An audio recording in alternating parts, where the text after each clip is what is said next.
Hey everyone, something funny that I realized after the fact with what I thought were standalone Christmas books. They're actually part of a 3-book series called Sweet Valley Twins and Friends Magna Edition. At no point do they actually define what they mean by that. I think we're just supposed to be impressed by the title. So this one is called The Magic Christmas. And this is far and away absolutely the worst book of the series. It's probably one of the worst books I've read in the past 5+ years. So, the good. The twins look very pretty. They are dressed quintessentially late 80s, early 90s. It's, I'm not going to make fun of their outfits. They're very cute for the time period. And of course, Elizabeth has that look of, oh, I have my hair done in a French braid, and no one really ever thought this doesn't look all that good in photos, but whatever.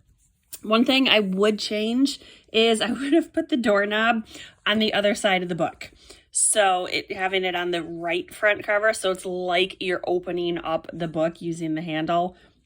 I'm not sure why they put it on the spine like this.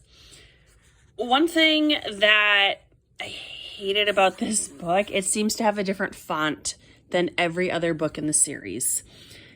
And I don't know if they were just trying to waste pages or what, but the spacing between the letters is too much. And I think the font itself is like 1 point bigger than usual. And it was very off-putting to be so used to what these books look like, and then this one look different. So that's never a good start. That was bad enough. The actual story, it's just not for me. It's very high fantasy, and that's not my jam. So that's okay. What happens is Alice's parents, Grandma and Grandpa Robertson, they come to visit.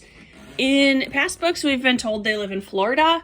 This book doesn't identify where they live, but they fly into the Sweet Valley Airport, which, again, is really funny because we are to believe Sweet Valley is a pretty small town, yet they have their own airport.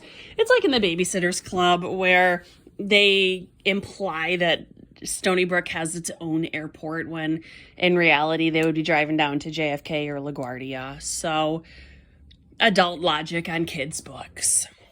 So these grandparents come and they bring these 2 dolls, which are just creepy as anything. They're described as being antique Harlequin dolls, and we are quickly assured that our girls are much too mature for dolls. And they both have a little medallion around the neck with a message or like a little verse on it, and they realize it's a riddle. And of course, our perfect twins solve the riddle at the exact same time, which actually breaks a spell and it brings the dolls to life. Wow! So if that's not creepy enough, these dolls are boy dolls, and that's really creepy that you had a boy doll sleeping in your room, so I don't like that. So the first one is named Doran, and he is very serious and methodical and thinks things through, and he was given to Jessica. And the other is named Adair, and he is a little more impetuous, a little more impulsive, and he's the one given to Elizabeth. And they both thought we were given the wrong doll, but Grandma assures them, no, you were given the one you should have. And these 2 boys, it turns out that they are twin princes of a place called Hidden Kingdom. So you don't even have a real name for this place.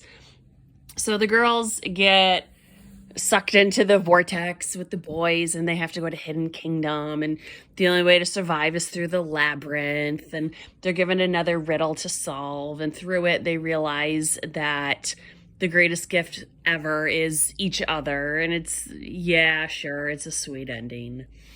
They were mad at each other when this book started, and it's about Christmas presents. So Elizabeth, for Christmas, she had given Jessica a picture from their 7th birthday, and she wrote a story about their birthday party. And Jessica gets really mad at her. She says giving someone a story is basically giving them homework for Christmas. And it's just such a Jessica thing to say. So, of course, Elizabeth is really upset. And then she opens her present, and Jessica had saved money, surprisingly, to buy them bus tickets to Los Angeles to go to a concert. It's a benefit concert for Save the Whales. And Elizabeth is mad because this concert is going to conflict with a very special brunch that she has planned for the Sweet Valley Sixers. And it's like, doesn't anyone have plans over Christmas break? I think her party is scheduled. Is it scheduled for New Year's Day? Let me check on that one. Yeah, not only is the concert on New Year's Day, Elizabeth is having a big fancy brunch on New Year's Day, and it's like, this is poor planning. I'm surprised no one is having like a great big New Year's Eve party. It's just, it doesn't make sense. That's not really a big celebration day, it seems. Most people are either hungover if they're drinkers, or they're cleaning, or they're watching college football. And it's just, and it also surprises me that none of the kids on the Sixers staff have plans or vacations or anything with their families. But in the end, the girls realize that each other is the best gift ever. And the presents that they gave each other are so full of love. And oh, they just love each other so much. And how could they ever live without each other? So all of that is fine. They've learned that message so many times. What I didn't like was everything that happened in the Hidden Kingdom, because it was high fantasy and there were mermaids, but they weren't called that. They were called mermanons.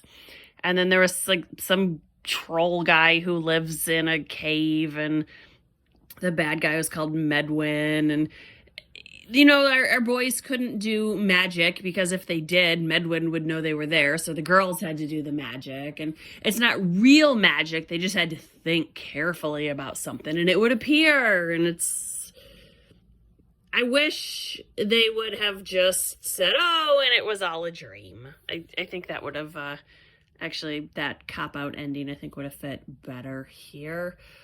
Well, what's funny at the end is Lila gets this really creepy doll, and it winds up being the companion to the Harlequin dolls that the twins have. And it's, you know, it's Sweet Valley plus high fantasy, and it's just not for me.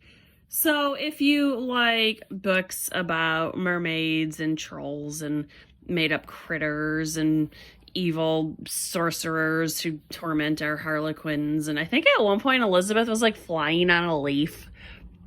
Not gonna lie, I like skimmed the 100+ pages they were in the Hidden Kingdom. It just didn't work for me. So the other Sweet Valley Christmas book is The Christmas Without Elizabeth. It's their version of It's a Wonderful Life. So it's very Sweet Valley, but it's not terrible. I'm almost done with it. I will get that one posted. This one, if this is the magic Christmas, or you didn't need that magic.